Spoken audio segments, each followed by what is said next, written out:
Hi, me again. So I had what's classed as an emergency caesarean, albeit it was a very calm experience for me.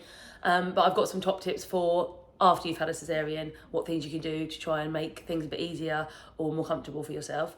So the first thing is having your own room with an ensuite. Now, obviously, you might not have a choice in the matter if it's really busy, but if this is something you think you'd like, you need to sort of get on that straight away as soon as you know you're having a caesarean section.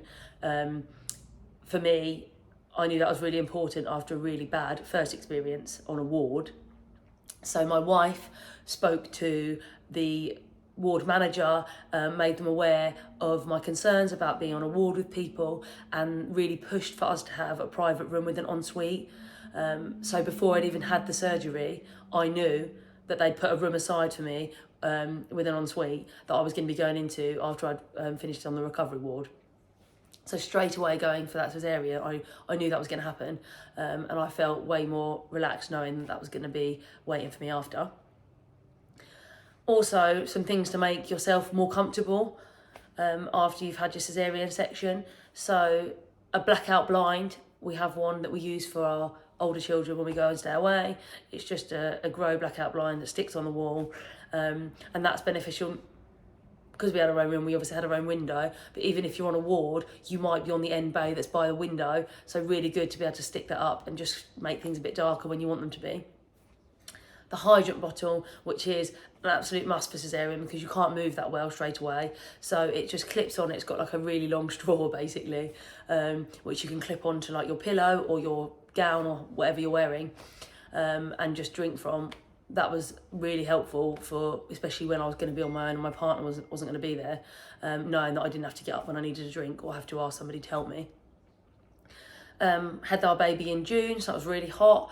Had a clip-on fan that just clipped onto the side of the bed, and was able to keep me cool. And because it was small enough, it wasn't on the baby, because they say you shouldn't sort of have direct fans on newborns, but kept me cool throughout the night when I was in hospital. Some other things, lighting in hospital, they've either got brightest lights ever or you're in pretty much pitch black at night time when it's dark.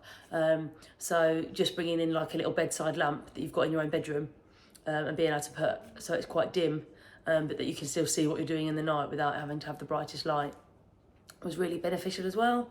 And then being in control of my pain meds. So there's like 4 different types of meds you can have for pain relief after your caesarean.